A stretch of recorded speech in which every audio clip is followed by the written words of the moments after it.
Hello, everybody, and welcome to Mrs. G's Storytime. We are reading In the Arena by Isabel Kuhn by permission of OMF International, and we are on Chapter 6, Part 2. As I continued to get worse, nobody knowing it was just a tooth, the doctor wired for John to fly to Kunming. The Chongqing conference was over, and he had been contemplating a trip to Lashio, so reads my diary. He arrived Easter Day, April the 5th. By this time, the Harrisons had returned, and the loving care encircled me. But it was 10 days more before they discovered my illness came from the tooth and pulled it, after which my strength returned rapidly.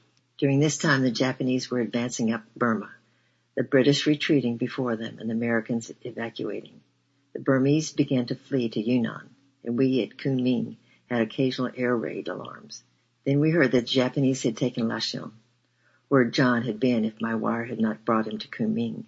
Unknown to us, the panic of the Burma Road had already begun, and John, as a superintendent, felt he should go west to warn the missionary families in isolated parts to evacuate. None of them had radios and so might not know of the danger. He planned to be gone only a few days and then return to me. By then, everyone was discussing the question, would Yunnan fall? A week later, news came that the Japanese had bombed Pashan without warning on a market day at noon. Carnage was terrible.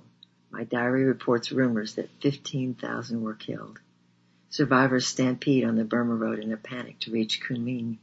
Somewhere in the midst of it was John.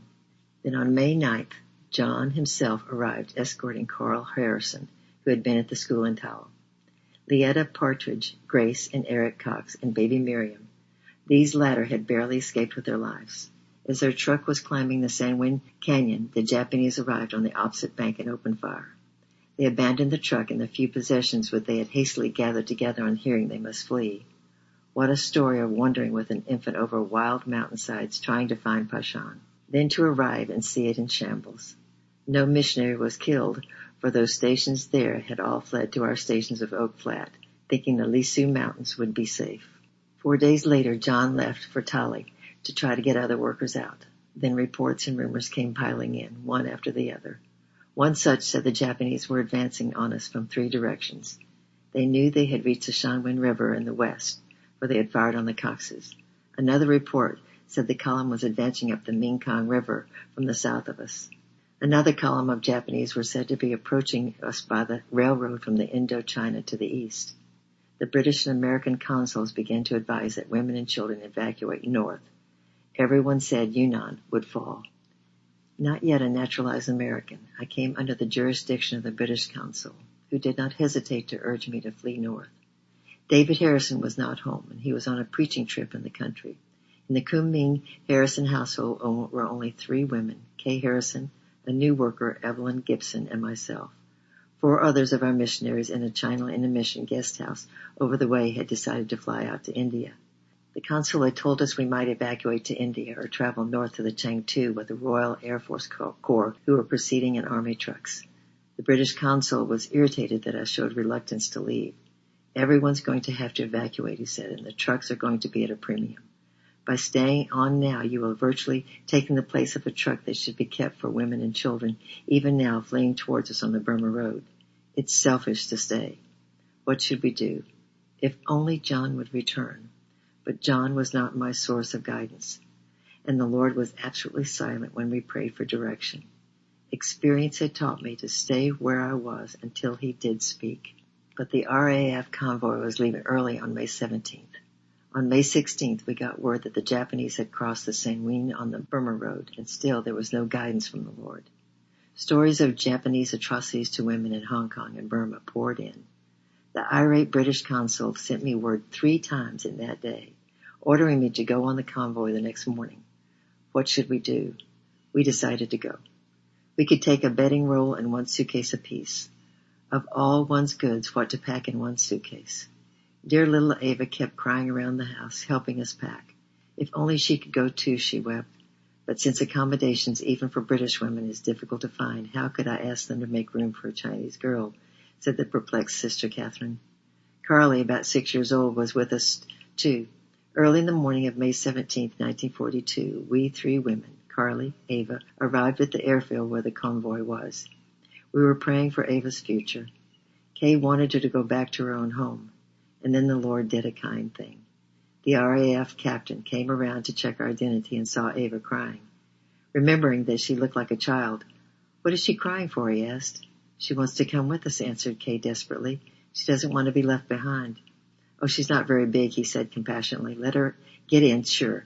That's okay. What's her name?" And the miracle was accomplished. Ava had no bedding or clothes with her, but that did not worry her. Sunshine follows showers. In between Carly, she hopped, and the convoy began to move forward. Evelyn Gibson and I, with 2 RAF men, were in one truck, and Kay Harrison, Carly, and Ava in another, and I forgot how many other trucks there were in the convoy. We had to sit and sleep in the back of the truck. I remember that underneath me was a spare tire and a typewriter, which in turn were on top of an ammunition boxes.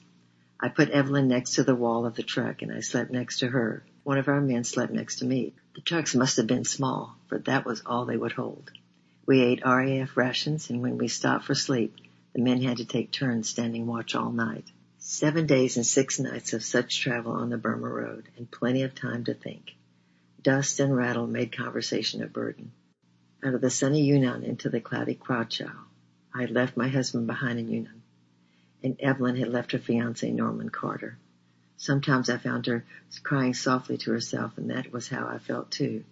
But as I lay or sat there hour after hour, day after day, I was thinking, God had not told me to come. What would happen to me? Then I remembered Lucia's beaming face that last morning. "Praise the Lord, Mama," he had said. "He says he's going to bring you back." Genesis 28:15 was becoming a worn place in my Bible.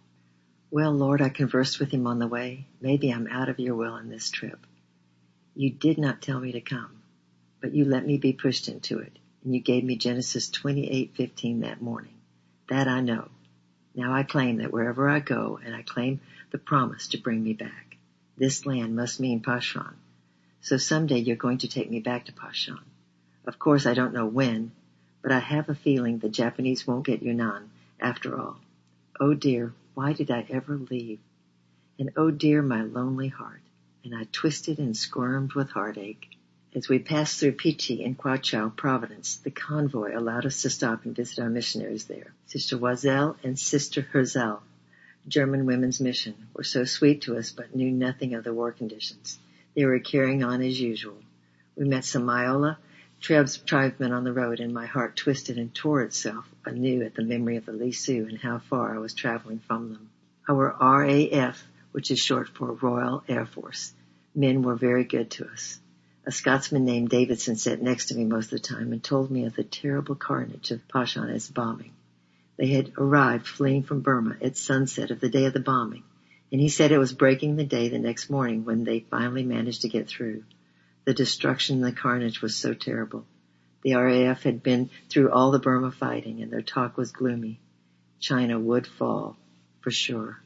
The afternoon of the 6th day, when we pulled into Shuyang, 2 CIM missionaries were waiting for us. They had a telegram from our headquarters in Chongqing saying that their accommodations and those at Chengtu were filled up.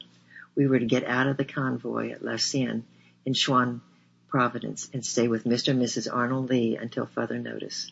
We arrived there the next afternoon at 4:30 and were cordially welcomed by the Leys. Almost my first question was, "Has Yunnan fallen?" "Why, no," said Mr. Ley in polite bewilderment. "War news seems rather good these last few days. It seems that Generalissimo Chang has sent his crack regiment down a back road, chasing the Japanese back into the Salmon River and holding them there. Yunnan was saved, and our flight had been perfectly needless. Now I was 2 provinces away from Yunnan, with no possibility of getting back." Mr. Ley was very cordial, but one could see that he wondered why we had to run so far away. There had never been any talk of Yunnan falling in their part of the world. I was heartsick. My life seemed one wreck of desolation and the future black. What was happening to my little girl in Japanese hands? Well, the Leys had word that the school and the children were being kindly cared for by their captors. Thank the Lord for that. A matter that made us all look sober was our extreme shortage of funds. Friends at home were giving generously, but the pegged exchange gave us only 50% of the true market value. If only we could play the black market, the China Inland Mission would be well off. but that was illegal and the mission would not do it. So all of us were pinched financially. This made my return to Yan'an all the more hopeless. The RAF convoy had brought us free of charge, but if I returned, I must pay my own way back and suffer all those days and days on a Chinese truck on the Burma Road. My heart fainted at the thought. The only thing to do, counseled Mr. Lay kindly, was to brush up on the Chinese language, settle down, and help with the church work at Leishan. So twice a week I went with the Bible women to the Chinese prison. The Szechuanese dialect was very difficult for me to understand. Where the dialect I had learned pronounced a J sound, these people gave it a T sound, so their sentences sounded full of hissing to me. Nevertheless, they were needy souls, and the fellowship with Mrs. Ho was real. The prison was terrible, body lice crawling up and down the walls and everywhere. We had to change our clothes each time as soon as we returned from the place. But the poor women who were shut there had to stay. Some accepted the Lord. The weather, too, was terribly hot, 100 degrees Fahrenheit. My diary reads, Kay Harrison was not as discouraged as I. She would have come to this direction anyway in a month or so to put Carl in a new school which the China Inland Mission was opening in Keating, Sichuan. So she had not lost any time really, and as the Chinese was a language in which she worked, the adjustment of the dialect was not difficult for her. Ava, as usual, was making herself of value. She made the bread for all Mrs. Lay's big household. The Coxes and Mrs. Partridge had joined us by now. She was also sewing Carly's new school outfit. She was a good little seamstress and could run a sewing machine better than I could. It was a big savings for Kay to get Carly's things made so cheaply, yet so well. Kay Harrison had received a letter from her husband which made us all feel bad. Dave felt that those rumors that Yan'an would fall had been the devil's master stroke. Not only had it scattered us to the far Sichuan, but other missionaries had flown out to India and left China entirely. His preaching band had heard the rumors also, got excited, and all ran home. We were going to evangelize a part of the country that had been on my heart for years, and I had the best preaching band collected that I had ever had, and now all dispersed. Refugees from the Burma Road are still piling in. Never have we had so many opportunities for service and no missionaries. I heard that John was having a wonderful time in the West, too. It's just heartbreaking that Satan has scored such a victory. You can imagine how this made me feel. I simply ate my heart out with grief. Even my hair went dead until someone said it looked like straw. My diary for June 4th records that Mr. Lay had talked with me, suggesting that maybe I could help in the new school in Keating. This really flattered me. It showed that mission leaders were trying to find a place for me in the province of Sichuan. But my husband was in Yan'an. And my dear Lisu, oh Lord, what should I do? Never had the Lord's presence left me. Frequently he gave me comforting Bible verses assuring me of his love. But I'm a human being, Lord, I wailed. It's a human touch and love that I crave so, and not just anybody's. I want my own. My own. The next day came a letter from John telling of wonderful opportunities he was having. Do wish you were with me, dear, he wrote. He had joined a medical unit. Cholera had broken out after that terrible Bashan bombing, and they were inoculating the refugees, hundreds of them, and hearing their stories too, of course. Hearts were bleeding and just ready for the balm of Gilead. Then I began to question, Lord, may I not go back? I spoke to Mr. Lay about it. He was kind, but looked a bit alarmed. You were sent here by the recommendation of the British consul, and they are still fighting in Yan'an. I do not see how you could return without the consul's permission, and I'm sure he'd never give it just now. Besides, there are plenty of trucks still fleeing from Yan'an, and very few returning to it. I do not know that you could get conveyance there. But I was getting more and more desperate. I'll bring you back to the land. Lord, you did promise that. Now help me get back. The next day I wrote to Mr. J.R. Sinton, who was acting in the place of our general director those days. I told him I felt I should return to Yan'an and of the opportunities that Dave and John wrote about. Then I had to wait for an answer. In the meantime, another letter came from Dave Harrison saying he could see no reason why Isabel should not return. Still, Mr. Lay was doubtful about a woman going alone on a Chinese truck all that way and without consular permission. On June 13, Mr. Sinton's answer arrived. He advised my waiting until my husband invited me to return. That was enough for me. The next day was Sunday, and I took the morning off for fasting and prayer. It was no small thing to act without consular authority, for I had decided it would be useless to apply for it. I must just slip back without telling him. But the main thing was the Lord's permission. I did not doubt that he had promised to take me back to Bashan. The point was, when? Was it to be now, or should I wait for 2 weeks? I went out into a Chinese cemetery, and there among the graves, undisturbed by spectators, poured out my heart to him. I had 4 different difficulties to lay before him, and the very first being the utter impossibility. Quite simply, I did not have enough money for that long trip. Some gifts had come through, but our account had been very low, and I not only had the expense of getting to Yan'an, I still had to cross almost the entire province before I reached Lisulan again, and the exchange was still impossibly low. So my requests were laid out this way. Number 1, money to make the trip. Number 2, John's invitation to satisfy Mr. Sinton. It would be nice to have you here might not be recognized as an invitation in headquarters' eyes. 3, trucks going to Yunnan. They were very few. 4, I dreaded going alone with Chinese men. A companion, Lord? Within just a little more than 24 hours, the Lord had answered all 4. Special gifts arrived in the mail. A telegram from John arrived urging me to join him. Mr. Lay found a convoy of 3 merchant trucks going back to Kunming. Ava asked to go with me. The money was the greatest miracle of all. Years before, John had received a legacy. Learning that a certain young Bible student had not sufficient funds to finish her course, we had given her $100.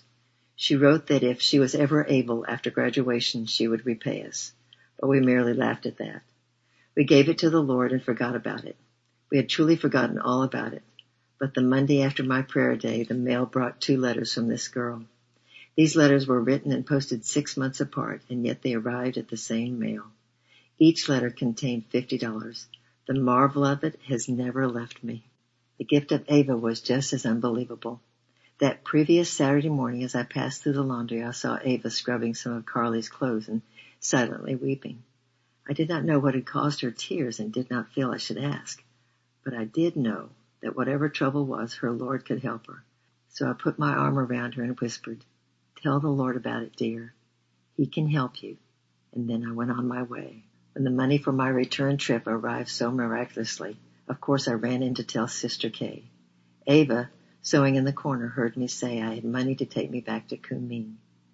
Now her tears, unknown to me, had been because there was no money for her to return. Shortly after I had gone back to my own bedroom, Kay appeared at my door. "Ava says she would like to go back with you. She says she will go and work for you in Lisulan if you will take her. I have no money to pay her return expenses, and I will not need her at Keating, where I am going. So if you want her and can pay her fare, why take her?" I was dumbfounded. I could not believe my ears. To me, Ava was a rare jewel of a helper whom nobody would ever willingly relinquish. I was afraid Kay might regret it, as soon as the bank exchange righted itself and finances did not pinch us. She said, "No, if you want Ava, take her." I had been praying for a companion, but had wildly imagined some other white lady might have chanced be going back. I had never once thought of Ava. To tell the truth, we missionaries of the Lisu did not approve of bringing Chinese helpers into the tribesland. They almost always considered themselves so much better than Lisu, and so patronizing to them that it caused trouble. Little Ava, I still wondered if I should promise to take her to Lisulan. To Kunming, yes, Lisulan was a little different, but Ava begged to go. "I do not want your money," she said with tearful eyes. "I will serve you for instruction in Bible, English, and music. I want to learn to play the organ. I do not eat much, and I have enough clothes at Kunming to last for several years. Please take me." "Well, I will take you to Kunming," I said, "but there is Mr. Harrison to ask also. You have been a wonderful helper in their home. Maybe he will not be happy that his wife has offered you to us. If he is not happy, I will leave you at Kunming. In the meantime, you can pray about it." The very next day, Mr. Lay got us our trucks. The one we were to ride in was a brand new one, and by paying the truck company a little extra, we obtained tickets for 2 seats in the cab beside the driver. That meant we would not have to perch on top of the luggage, and we would not be exposed to rain or bad weather, for it was rainy season. We were introduced to our driver by the company manager, and he bowed and smiled and was so pleasant that Mr. Lay commented on the fact. "These 3 trucks are going right through," said the manager. "They're not allowed to pick up yellow fish." Yellow fish was a term used by passengers picked up illicitly on the Burma Road by the truck drivers. The fares went into the driver's pocket instead of to the coffers of the company who owned the trucks, and the drivers charged what they thought they could get. It was a nefarious traffic.